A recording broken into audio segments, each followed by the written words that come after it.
Every parent has done it. We're out with our kids having a good time and keeping an eye on them. We turn our heads for a second to order food or answer a question. And when we turn around, our kids are still there enjoying themselves. But deep down, we all have the same fear, that we'll look back and our child will be gone. On January 23rd, 1999, Theresa English lived every parent's worst nightmare. That evening, she was with a dozen family members at a bowling alley, and her 2-year-old daughter, Teekah Lewis, was happily playing on a car racing game. Theresa was distracted for just an instant, and her entire world fell apart. It wouldn't be until later that the family would find out that Teekah wasn't the first child to be harmed at the New Frontier Lanes bowling alley in Tacoma, Washington. There was at least one predator out there, and Teekah's family have been trying to find both him and Teekah for over 20 years. When a person goes missing, there's a special kind of pain in the not knowing. I want to tell you the stories of those who never came home. Today, I want to tell you the story of Teekah Lewis. I'm Kona Gallagher. And I'm Ethan Flick. And this is And Then They Were Gone.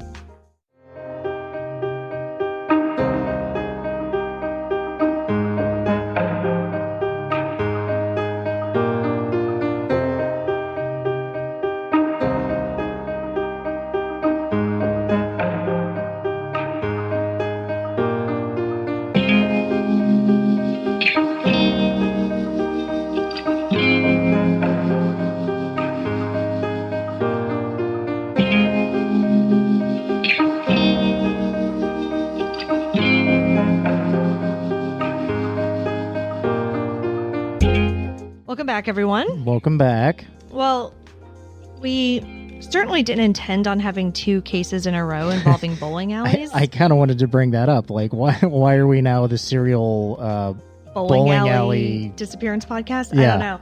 It just happens to be that. And it's especially scary because we've been going to our bowling alley a lot. A lot. And sticking our kids in the arcade, which is exactly what was happening here.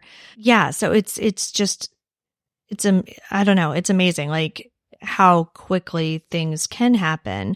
And it's cases like this, the worst case scenario, right? You turn your head and your child's gone, that make everybody so paranoid about stranger danger, but it's, these cases are so exceedingly rare. Right, but it's like you said, it strikes to the very heart of the fear of losing a child. Yeah. Like, it is the absolute worst case scenario of how your child goes missing. Yeah, it is. And so, I mean, they're rare, but it's the stuff that gets not glorified, but like put out in media, and it's parents' worst nightmare. These are the cases that stick with you. Yeah, absolutely. And she was so little. Oh, and what's even more wild is, unlike our bowling alley, this one had security. Really? Yeah. So, of course, we'll be getting into all of that. Yeah, because immediately I'm like, okay, security guards, we need to talk to them. Yeah. Because, like, if they have security and there's multiple abductions at this bowling alley... I didn't say multiple abductions, multiple incidents. All right. But yeah, we'll get into it. Okay. But for now, let's get into the story of Teekah Lewis. Teekah Latrice Lewis was born on July 4th, 1996, to Theresa English and Robert Lewis. Teekah was Theresa's 4th child, and Theresa would go on to give birth to another baby when Teekah was about a year old, bringing the total to 5. So Teekah is mixed race. Her father's Black, and her mother is white and Native American. Her family is part of the Chippewa tribe in Washington State, making Teekah another on the long list of missing or murdered Indigenous people. Her family describes Teekah as being a mature toddler. Like, she could be very self-sufficient, but she was also a mama's girl. She rarely left Theresa's side and often slept with her in her bed at night, which, sounds familiar. Yeah, very familiar. And, she was only 2, but I get what they're saying about her being mature because she had 3 older siblings. Right. And, like, that does make you kind of act... Yeah, very much. More grown than you are, but she was still only a toddler. Teekah's father, Robert, wasn't involved much in her life due to his own life challenges. He had been in and out of trouble with the law for years, and at the time of his daughter's disappearance in 1999, he was incarcerated for first-degree theft. I believe at this point he had served like 1 year of a 4-year sentence, something along those lines. Well, that rules him out as a suspect. Yeah, I mean, and yes, he does get ruled out very quickly. Of course, police immediately went to go talk to him, because it's not like he couldn't have done something or orchestrated something from behind bars, but yeah. But despite of the lack of, a father in her life, Teekah had plenty of family around. They all loved spending time together when they were able, which is what brought them to New Frontier Lanes on the evening of January 23rd. It was a cold, rainy night in Washington state. The temperature was about 38 degrees Fahrenheit as Theresa and her boyfriend arrived with her children around 8:30 p.m. They were joined by about half a dozen other family members, and the group rented lanes 7 and 8 in the bowling alley. New Frontier Lanes was a popular hangout in Tacoma, and that night was league night, so it was extra busy. It was so busy, in fact, that the bowling alley often hired on-site security. Now, this particular night, an off-duty Tacoma police officer held that position. New Frontier's layout was typical of bowling alleys at the time. I'm sure it was built in like the 60s or whatever. And they had all the lanes, of course, and then a snack bar area, and then a separate area in the back with arcade games. And the children, not just Theresa's children, like all of the children in the bowling alley would typically bounce back and forth between the lanes that the family occupied and the video game area. And when I say video game area, this is not a separate room. This is not really a separate area. It's just like a collection of, I think probably half a dozen or so video games just off kind of in the corner by the door. So around 10:15 p.m., that's what Teekah was doing. She went over to Cruisin' World, the ubiquitous car racing game that kids love because it has a seat and a steering wheel. So even if you're not actually playing the game, it's still fun to sit on it and pretend. One quick question. You said the video games were off in the corner by the door. Yes. Are we sure that they are actually by the door? Yes. So I'll try to find the picture or the diagram and put it on the website. But yeah, there was a diagram of the bowling alley in one of the newspaper articles, and it did show that the video games were close to the exit, or at least one of the exits, because there were multiple. Yeah, sure. Just ease of access to that location. Yeah, definitely. Now, Theresa, of course, knew Teekah was over playing on that game, and she was keeping an eye on her along with other family members. It was one of the situations where it's like, okay, Teekah's over here. I'm watching her. When it's my turn to bowl, you keep an eye on her type of situation. But at one point, Theresa turned away to attend to one of her other kids, and when she looked back, her daughter was gone. And this is right around 10:15. Yeah. And at this point, Theresa does what any parent would in that situation. She alerted her family, and they began to search inside of the bowling alley. She went into the restroom, and one of her other relatives was in there changing her baby's diaper. And so she went in and she's like, "Did you see Teekah?" She said, "No." They're looking everywhere. They're asking other patrons if they'd seen her. And Theresa even went outside in the parking lot, because again, it was close to the door. So they're like, maybe she wandered out, but it was just so fast. When their frantic search failed to turn up the little girl, they went to the off-duty police officer who was the security guard there that night. Again, the exact timeline of how long each portion of this took is very tough to figure out. I mean, regardless, it's within the same hour, let's say. Oh, yeah. We're talking, I think they were searching for 10 minutes. And when they couldn't find her after 10, 15 minutes, that's when they went to the security guard. Pretty quick. Yeah, exactly. And so the security guard apparently sealed off the exits and prevented anyone from leaving. He was also able to make an announcement over the intercom system and check in the employee-only areas. But they still couldn't find Teekah, so they called the police. Good job on his part. One of the things, the timing of all this, how long all of this took will come up a little bit later. Okay. But yeah, it does sound like, that is basically what you would want him to be doing, right? Yeah. Chuck E. Cheese used to have a button that they would hit and seal everything off. Oh, really? Yeah.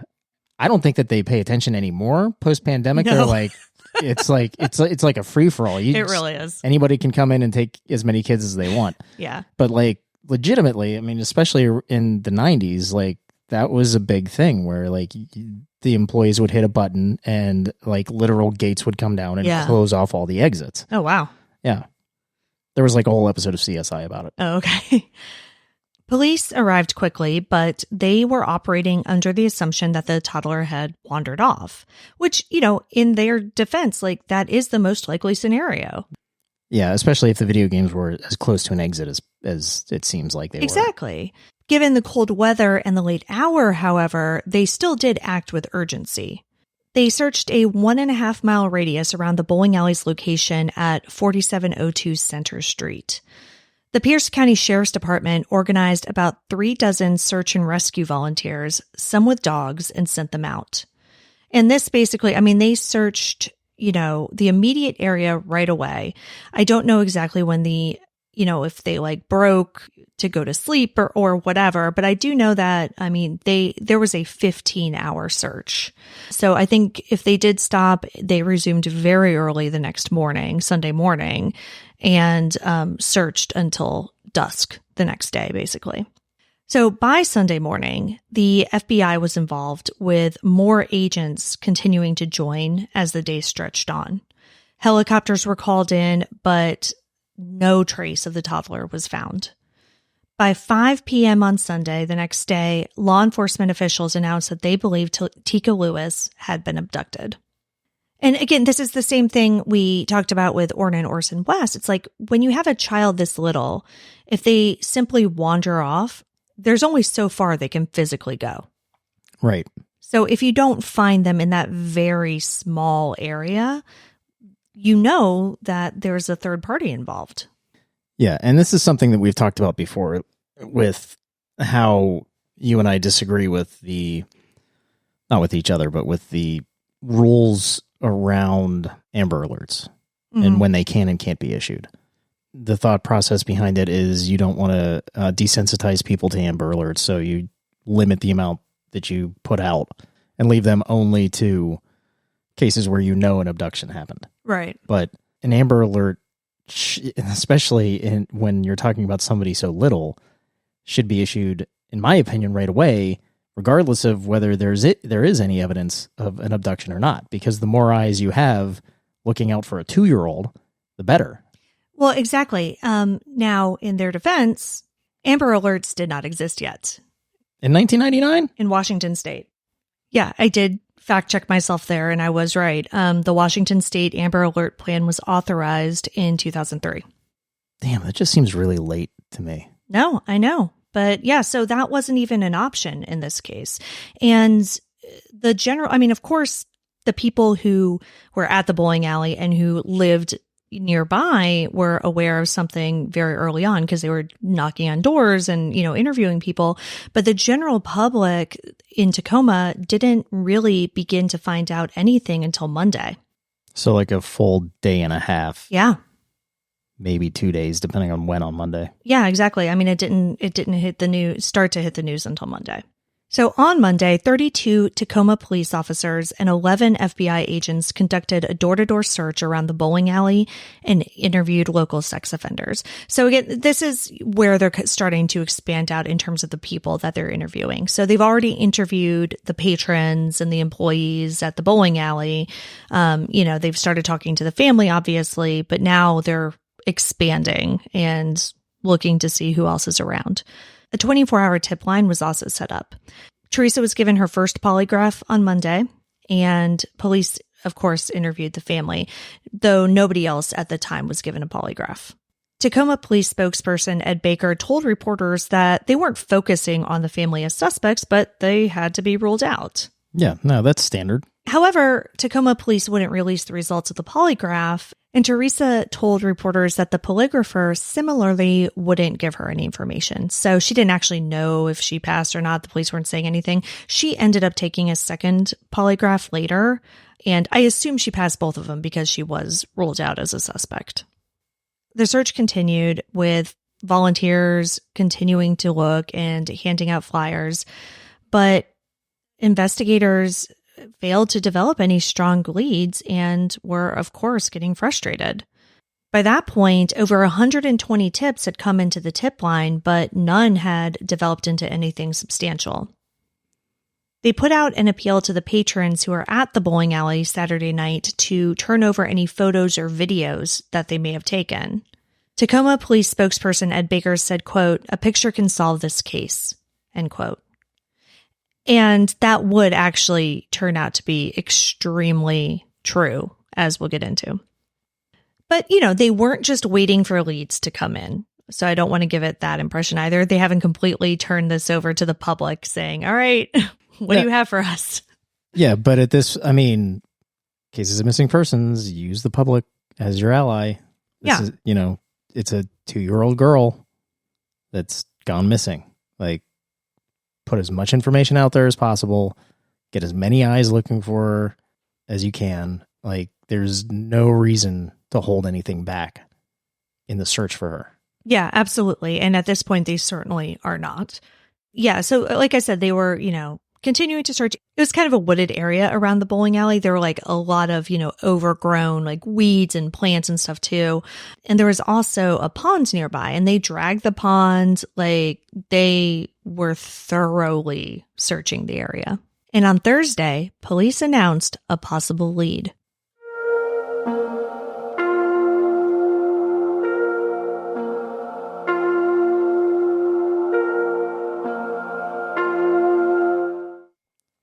In their Friday, January 29th edition, the News Tribune reported that during the initial search for Teekah, 2 search dogs independently led their handlers to a bushy area across the street from the bowling alley.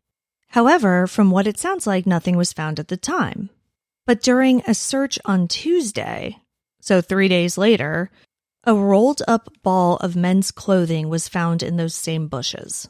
So it wasn't found at the initial search? Correct. The items recovered were a size large Boatworks brand navy blue men's wool coat. It was hip length with oblong wooden buttons and a green quilted lining. The initials either IS or JS were written on the tag.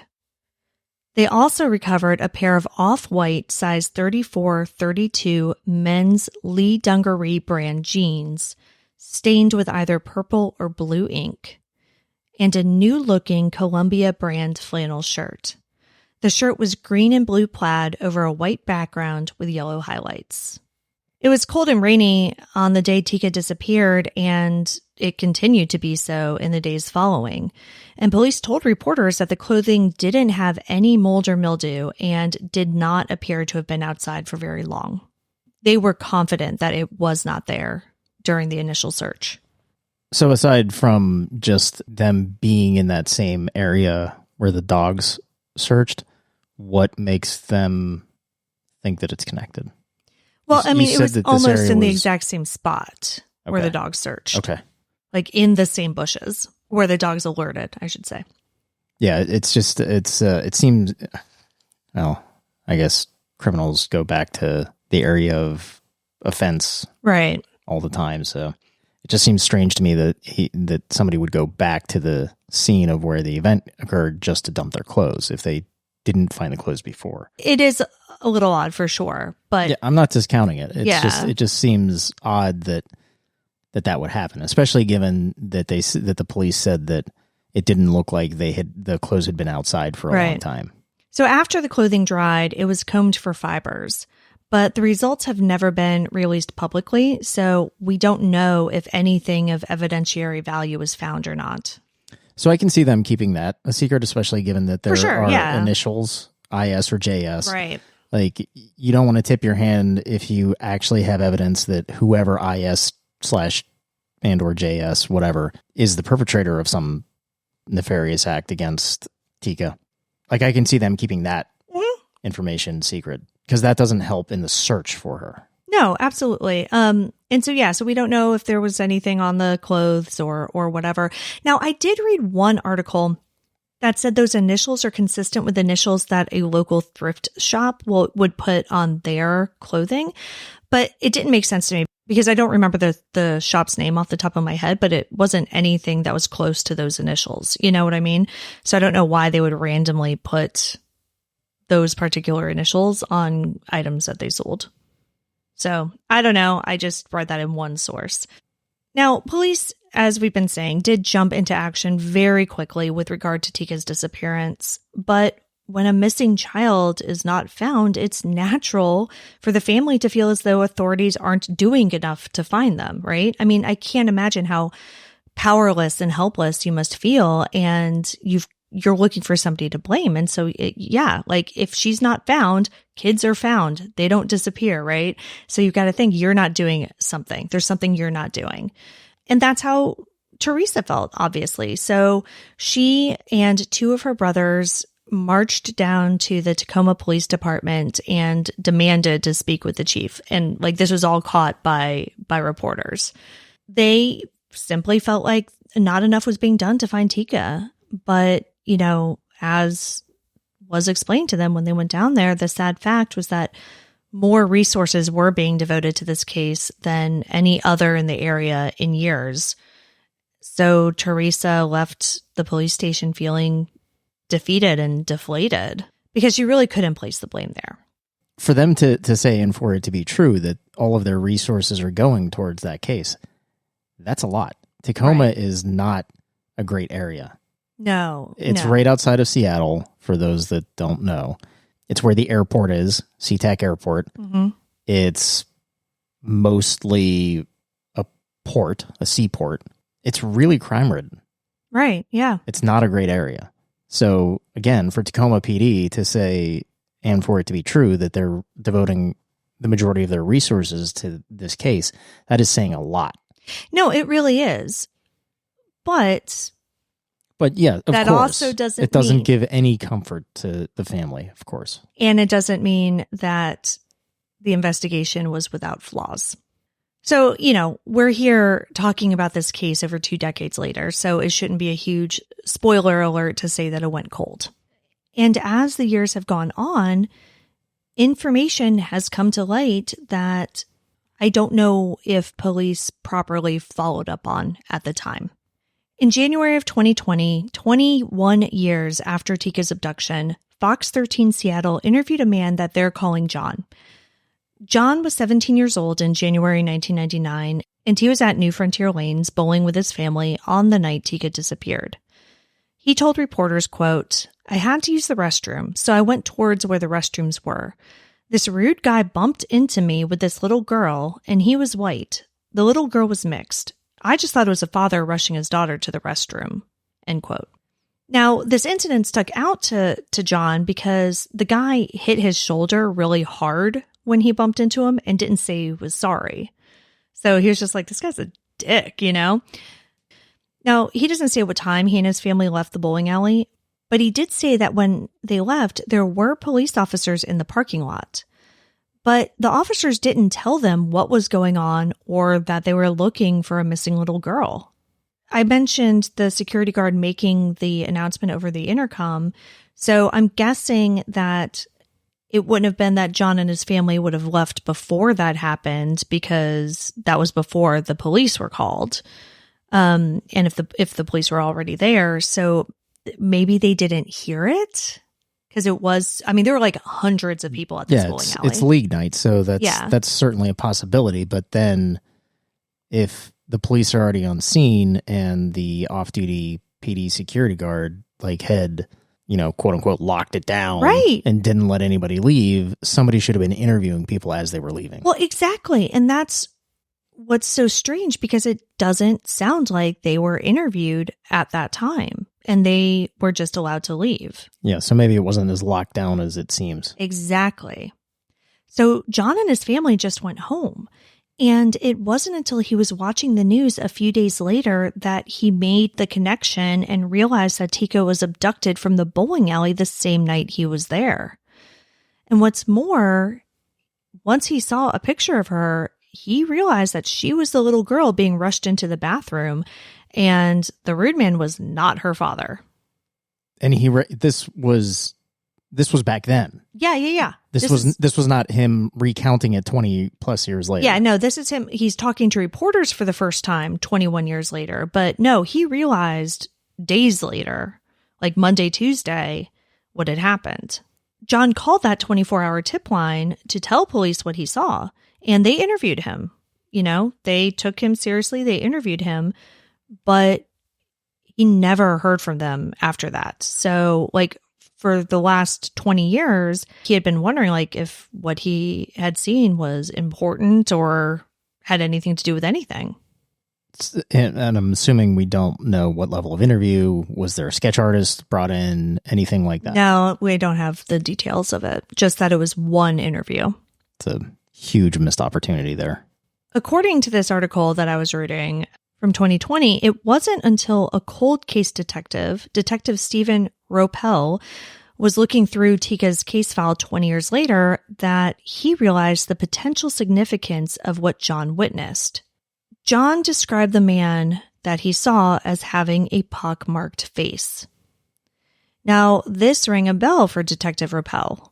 He told Fox 13, quote, "About a week after Teekah's disappearance, they were filming a reenactment down at the bowling alley, and someone who was standing there watching noticed a person with a pockmarked face who was also watching the reenactment, and the witness who called in thought he was acting strangely." End quote.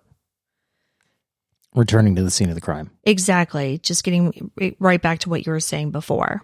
The detective says that the man in question, as described by both witnesses, is white, 5 feet 11 inches tall with a husky build.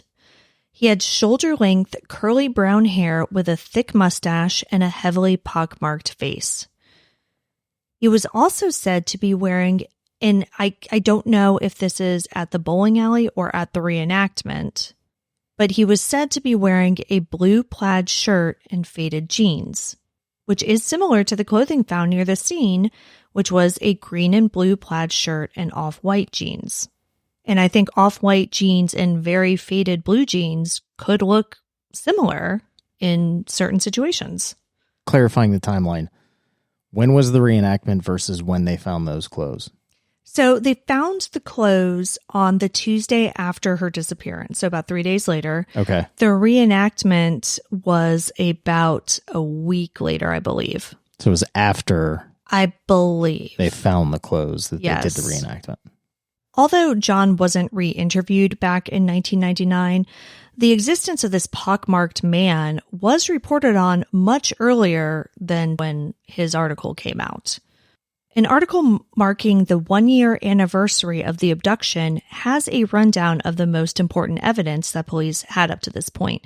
So now we're talking about an article that was released January 23rd, 2000. In it, reporter Stacey Burns writes that the search for Teekah has come down to finding 2 men.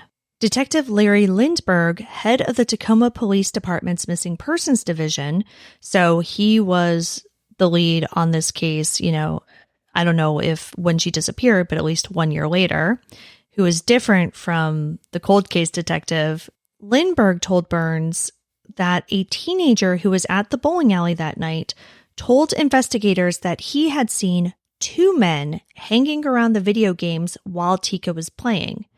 He also said that they seemed to be following her as she walked near the front desk door area, but that he didn't see them do anything to the little girl. Now, this to me sounds like a different teenager than John.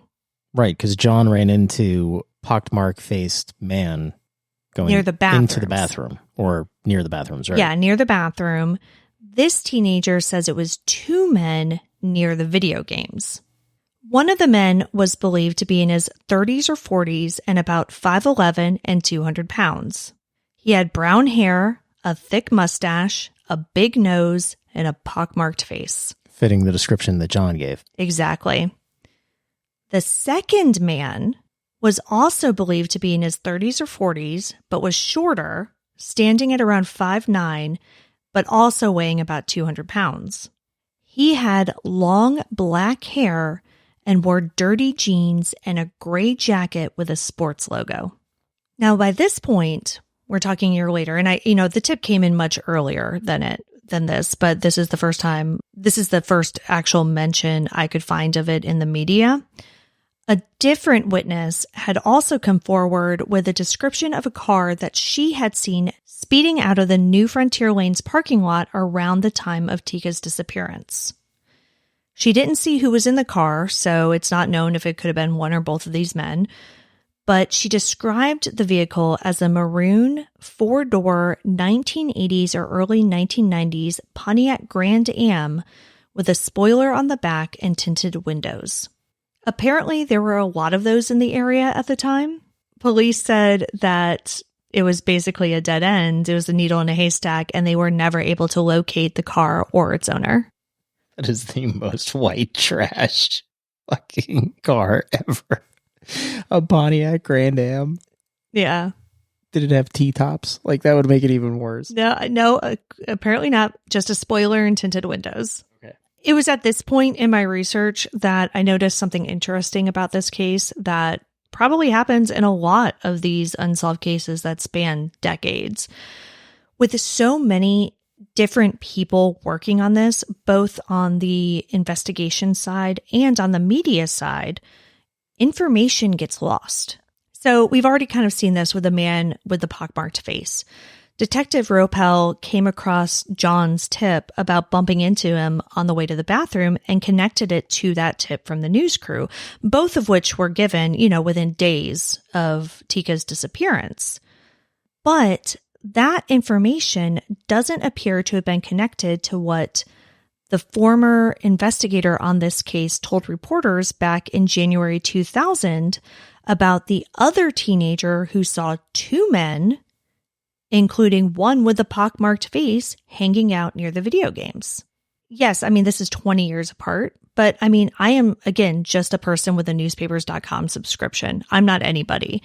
That article from 2020 makes no mention of this other teenager, makes no mention of the second man, doesn't say like, hey, there are actually two different kids that night who saw a man with a pockmarked face and a big nose and a mustache. So like, that's terrifying to me, the fact that there could potentially be a second suspect who has not been thought of in over 20 years. So in fact, that Box 13 article from 2020, where John was interviewed, has the headline, quote, Teekah Lewis, 21 years later, witness account could be key to solving case of missing girl, end quote. Except that the police already knew about that. Right. But then this cold case detective comes 20 years later. He's like, holy shit, there's a guy with pockmarks on his face. The article makes no mention of the pockmarked man already being a person of interest. Similarly, an article from January of this year, 2023, talks about the man's clothing, the blue flannel shirt and jeans, but also says, quote, detectives had not previously released information about the man's clothing, which they had. It was in that 2000 article. A few lines later, it talks about the Pontiac Grand Am that was seen and says, quote, in December, meaning December of 2019, Tacoma police revealed a description of a car seen leaving the bowling alley that night. A maroon or dark-colored Pontiac Grand Am, perhaps a late 1980s or early 1990s model, leaving the parking lot at a high rate of speed, end quote. That was not revealed in December of 2019. That was revealed at the latest January of 2000. In both the article from December that quote references and the ones written this past January of 2023, there is no mention of the second man seen with the pockmarked man. Now, what I can't determine, again, as just a random person with a newspapers.com account, is if this is because this second man was ruled out in some way and is no longer relevant to this case, or if this piece of information has gotten lost in the intervening years. And if the second is true, then what else has gotten lost?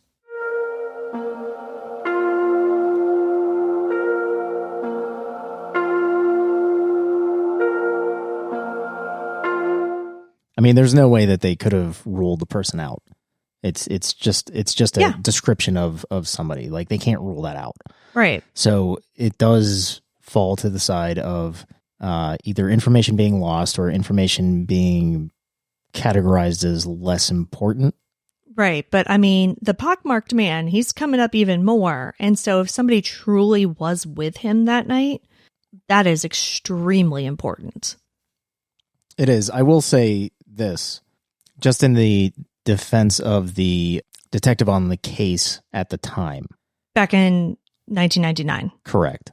Versus Detective Rappel, who's the cold case detective. Yeah, in 2020. The one benefit that a cold case detective has versus the detective on scene at the time is timing. Mm-hmm.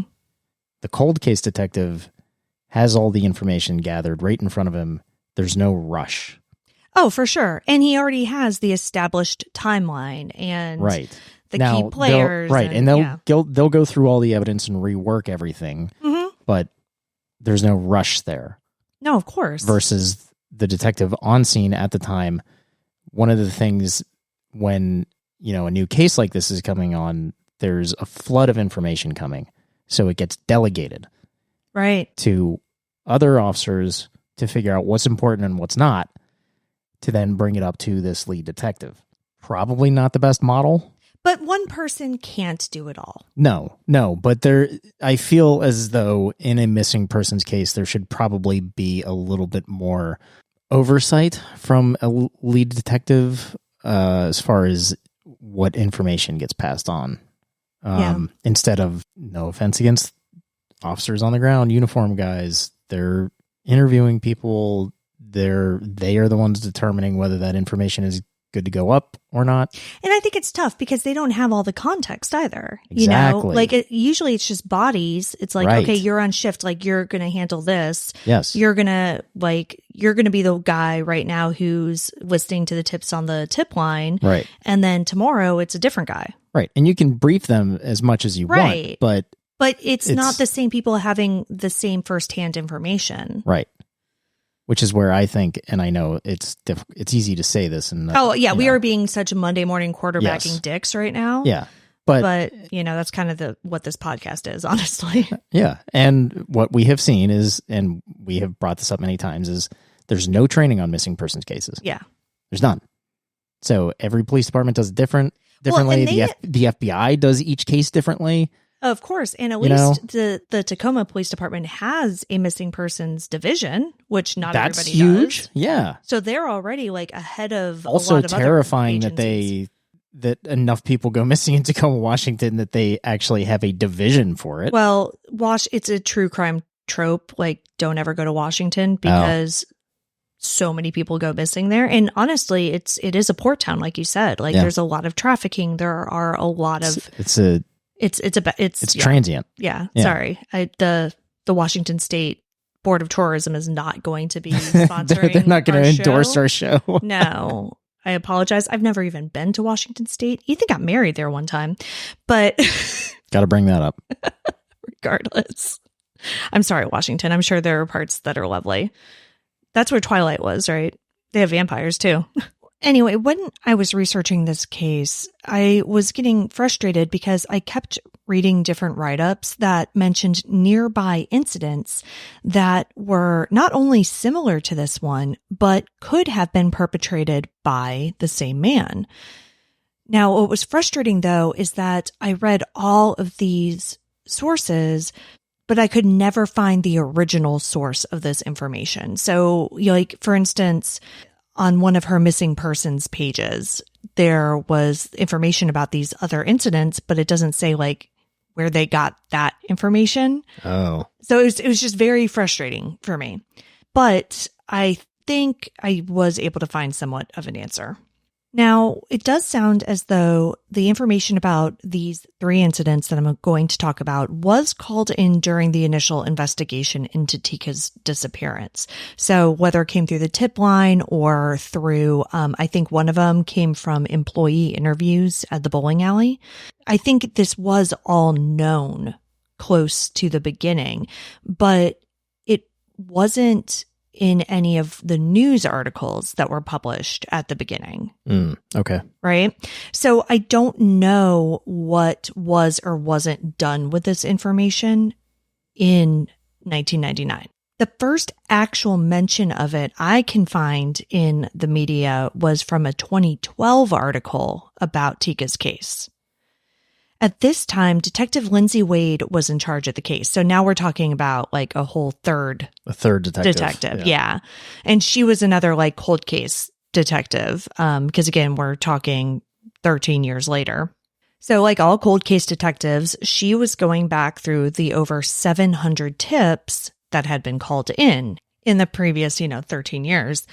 And 3 in particular caught her eye.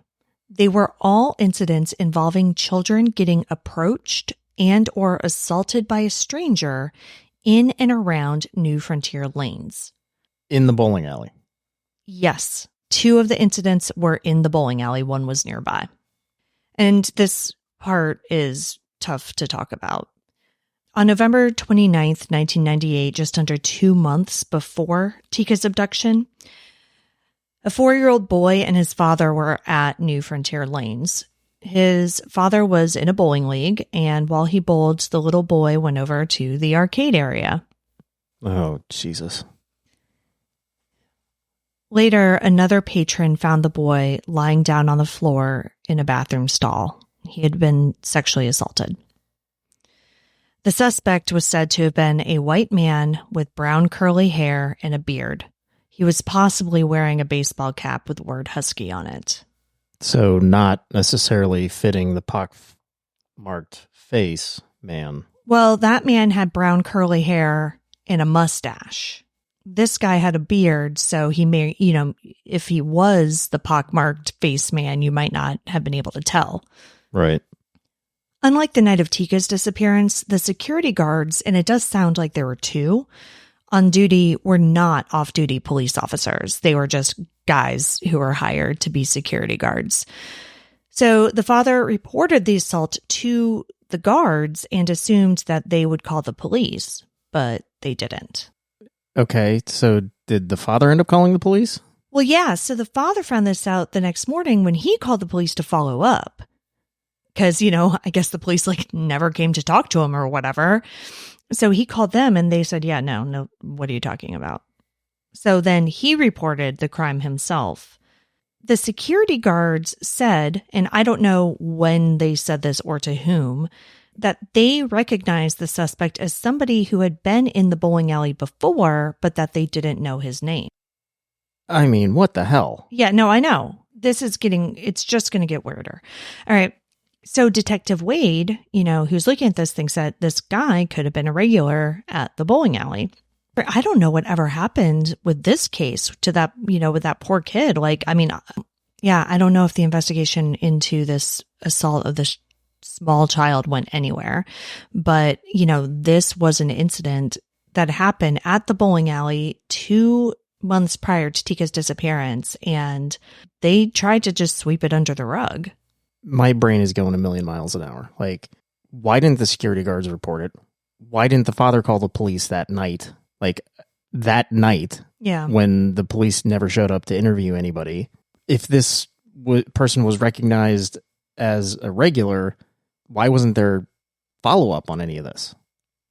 Yeah, I have no idea, because it doesn't sound like the other security guards necessarily knew about this, like the ones who weren't working that night or the employees. Or it doesn't sound like anybody was like, oh, hey, we need to keep an eye out for this guy in case he comes back. Right. Regular to what extent? Is he a league bowler? Does he show up sporadically? Or, yes, yeah. Right. If he's a league bowler, that's somebody that you can just fucking show up on league day as a police officer and be like, hey, point this dude out to me. Now we're going to interview him. Right. So this is 2 months prior. Now we're getting into a few weeks prior to Teekah's disappearance. Another family was bowling at New Frontier Lanes. This time, it was a 6-year-old boy who was playing in the arcade area while his family bowled. His mother was keeping an eye on him, and when she looked over, she saw a white man with brown hair kneeling down and talking to her son. He was even holding on to the boy's hand. When she and others rushed over to confront the man, she heard him tell someone who had gotten there first that he was the little boy's father. Oh my God. They got security and the man was escorted out. What? Come on. I know. Again, the mother assumed that security had called Tacoma police, but once again, they did not. And they just let this guy go. What the... oh my God. This is so frustrating. Right. And it very well could have been the same man. I mean, yes, a white man with brown hair, sure. Not... Even if it wasn't the same man, why would you just escort somebody off the property thinking oh, this fucking dude that's exhibiting predatory behaviors, just let him go. Yeah, just 86 them. Yeah, we don't need that on our property. Let him do that somewhere else. Right. No, you fucking call the police.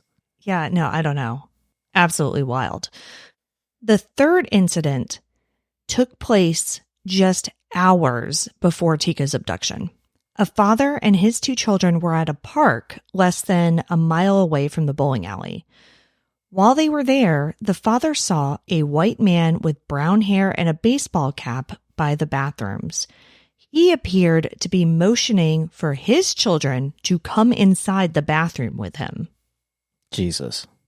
The father rushed over and chased the man off.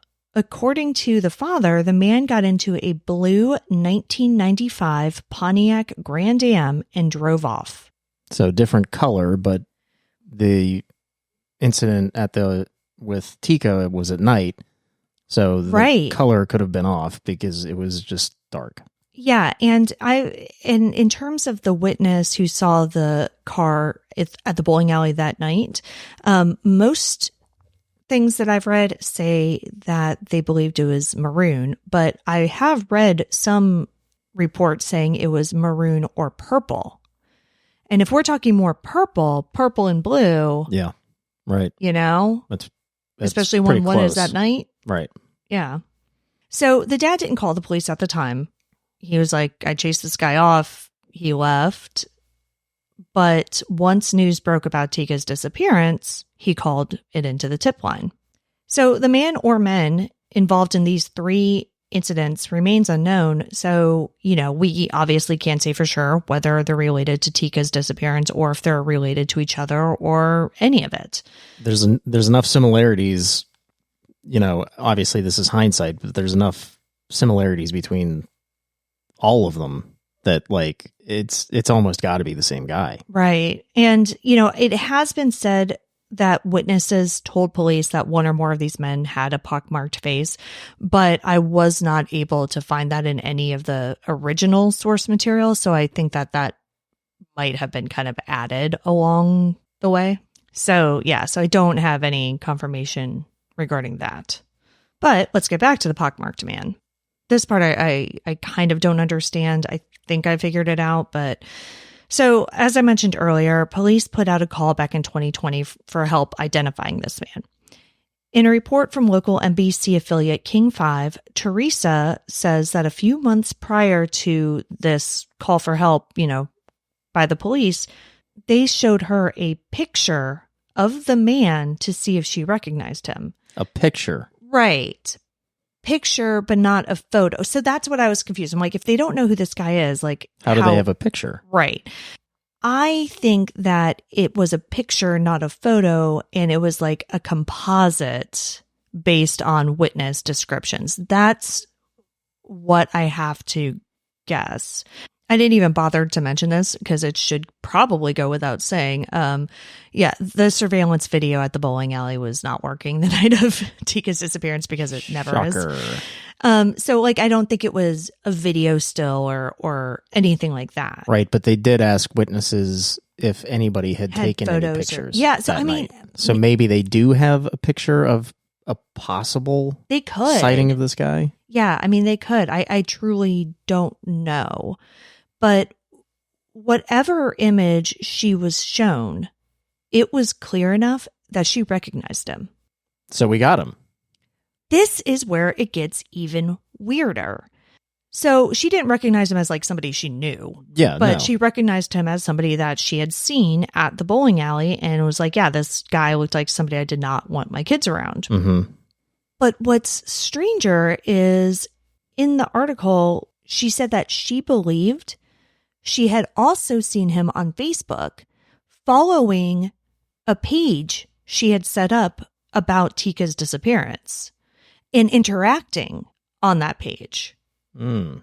Now, unfortunately, that page that she's talking about no longer exists. It's been replaced by a new one that I think was started in like late 2021. So I can't go and look back at anything that was there. Mm-hmm. But I would assume that she would have told investigators, when they showed her the picture, like, oh, holy shit, this looks like this guy who's been on our Facebook page. Did they not find him? Like, how, like, Right. What happened then? Yeah. What did the police do with that information? And she said, from what it sounds like, that this was before they put out that public call to help identify this man. And like the Facebook thing was not mentioned in that. So I don't understand what's going on here. So like they potentially had a picture, and like even if it was a composite, Why not put that out to the why public? not put that out? This part is mind-boggling to me, especially because all of this was like 3 years ago and nothing new has happened. In late 2022, a new age-progressed image of Teekah was released. This one was created at the Forensic Anthropology and Computer Enhancement Services FACES laboratory at Louisiana State University. When Theresa saw it, she said that she cried because it was the first photo that she believed really looked like her baby. New Frontier Lanes, unsurprisingly, like after all of this came out, and again, like the other incidents there, I don't think necessarily came out in public at the time, but I don't think it's a coincidence that less than a year later, it was bulldozed. Jesus. Like somebody was like, all right, well, we're done with this. We're not having a bowling alley anymore. So there's like a Home Depot and I think a Jack in the Box there now. But, while it was being demolished, investigators were there. Yeah, in case anything was found. Exactly. And the construction crews were all aware of like what had happened. So they were instructed to kind of keep an eye out of if they saw anything weird. So there was like another search performed at that time. But, nothing was uncovered. So the only question I have was about the clothing and Detective Ropel, the cold case detective that's on it now. Did he ever say anything publicly about the clothes? Not that I've seen, no. Because I know that there was. You had mentioned that at the time there was some sort of forensic. Yeah, it was sent to the forensic lab and they combed it for fibers, apparently. But they didn't release any of what was found. No, and they still haven't. The reason why I'm asking about this is I'm wondering the importance of the clothing, or if that was a red herring. Right. Not that the cold case detective not mentioning it means that it's a red herring. Right. Do they still have those clothes? Right. It's been over 20 years. And do they have whatever fibers were combed off of it? Like, or was there some sort of DNA present that maybe they could test now? Yeah, so I don't know if anything has been re-examined. I don't know if anything still exists. Right. I'm assuming that there weren't like blood stains on the clothing or anything like that. I feel like they would have, and like I said, did actually publish photos of the clothes in the newspaper, and you can't really see anything because it's a black and white, terrible newspaper photo. But, again, I think if there were blood stains or anything like that on the clothing, anything obvious, the photographer probably would have mentioned that, yeah, right. But blood obviously isn't the only thing of forensic value that you could possibly pull off of clothes. Right. So yeah, I do not know where we stand with that evidence. Theresa has held out hope that Teekah is still alive out there. She believes that there's a possibility that Teekah doesn't know she was abducted because she was so young. And Theresa likes to hope that her daughter had a good life, that she played sports in high school and graduated and went off to college. In December 2022, she told CNN, quote, "If she's out there and she sees this, know you have 5 sisters that want to meet you. You have a mom and an enormous number of aunts and uncles that are just waiting for you to come home. We know it's been almost 24 years, and I'm sure you don't know this, but we want to know you. We want to bring you home because I've never given up on you. I will not stop looking for you until you're found." End quote.